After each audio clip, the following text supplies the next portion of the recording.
Hello, and welcome to my channel. My name is Jonathan Cohn, and today I have a book review for the fourth book in the Dresden Files series, Summer Night. Now, a couple of years ago, I started the Dresden Files, and I read Stormfront, which I thought was enjoyable, but I was very frustrated by issues in it. And then I immediately after read Full Moon, which I didn't really care for. It wasn't fun, it wasn't engaging, I didn't really love it. So I put down the books for quite a long time, about a year and a half. And then I saw book 3, and I was just like, you know what? I'm in the mood for it. Let me try a third book. And I read Grave Peril last year, and I loved it, and I have a video on the channel for it. And it was my favorite book of the 3. I thought it was an excellently well-done novel, and I was very excited to read this book, and afterwards I felt chomping at the bit to read more. And of course I've been very busy with my reading schedule, as you've seen on the channel recently, and so I didn't pick up book 4 till recently, and I finally got book 4 and picked it up Summer Night and was excited to read it, and I'll provide my review here. The first thing I'll say is that book 4 lacks 2 characters in the series. It lacks Michael Carpenter, who was introduced in book 3, and it also lacks Susan. Now, maybe it's just I'm not too entrenched in the Dresden Files fandom yet, but for me, Michael Carpenter is my favorite character, and his omission really was problematic for me. I was so excited. What made me like the last book was his character. His character did everything I needed it to do. And without his character, I didn't feel the drive when reading this book. I read it really fast. I read it in 3 days, but I still didn't feel the drive that I felt with the last book to read.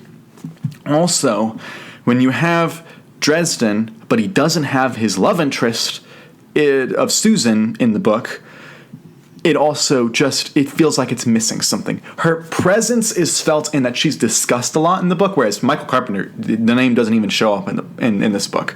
Susan at least is brought up a lot. They talk about her, but she's never there, and it makes the book feel lacking. It feels like this is an intermediary chapter in the series, whereas even though big things are happening, character-wise, I feel like more happens in Grave Peril.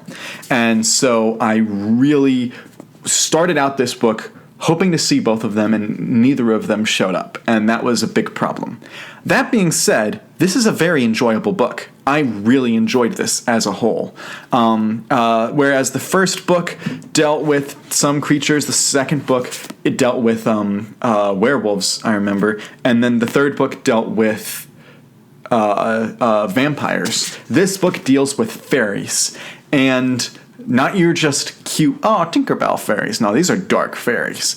And as such, there you have the 2 sides, the summer side, or side-he, however you pronounce that, and you have the winter side-he. And the 2 of them are prepared to be in combat. And one of their members, the Summer Knight, was murdered. And they're trying to figure out who murdered the Summer Knight. And I almost wonder if that would have been a funnier title than The Summer Night is a good title. It's a good title, but I almost wonder if Who Murdered the Summer Night would have been even funnier. But anyway, this has even more significance in the book, as all the puns do in Jim Butcher's books. I love how he uses puns. The word Summer Night is more than just a pun on the front cover. It has meaning within the book as well. That's actually really deep towards the end, and I really enjoyed. So they trying to figure out who murdered the Summer Night, and Dresden is in perhaps the worst shape he's ever been. He is a total wreck. He is trying to find a cure for Susan. His life's a mess. He's about to get evicted. Everything's going wrong for him, and it feels like he accepts every job that's given to him in this book. He's like, all right, I don't want to, but I'll help you out with this. And it's like, dude, you're doing like 4 other jobs right now. You just chill. Work on one, then go to the other. Like, you'll probably survive if you don't do all of them.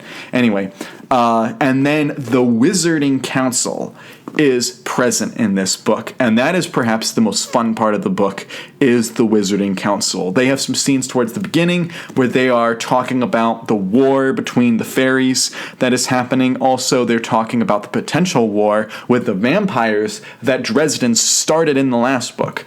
And I love the fact that like half the people there absolutely hate Dresden. They want him dead. They just hate him. The other half absolutely are doing everything they can to protect him. And there's only like one person who's like in the middle who like doesn't hate him or love him, and that's the person who all the decisions come down to, which I thought was kind of clever. This whole book is predicated on Dresden he's either going to save the day or he's dead. Those are the only two options. He will either save the day at the end or he's going to end up dead by the end of the book.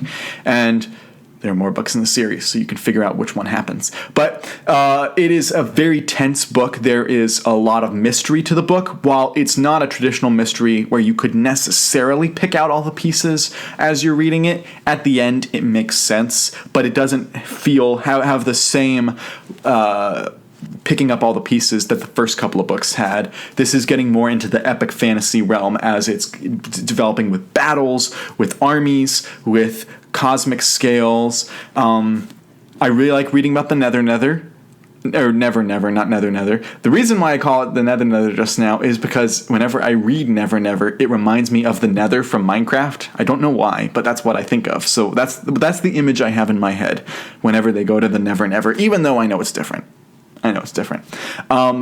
And that plays a big role, which is fun. Of course, Murphy has a small role in this, as she has in all the books, which is fun. She's a good character. We only got like a couple of scenes with Bob, and boy, is Bob a great character. Bob the Skull. We needed more. So all the characters who gave this series life were sidelined in this book. Carpenter's not in the book, Susan's not in the book, they only talk about her, and Bob the Skull's only got one scene. Instead, Dresden, as always, has the main spotlight, and the only characters that are with him in the book, Murphy, basically becomes a female Dresden. Her life's a wreck in this book, and she's not all put together, and so it gives the book kind of a one-dimensional tone to it up until the end, which is very frustrating.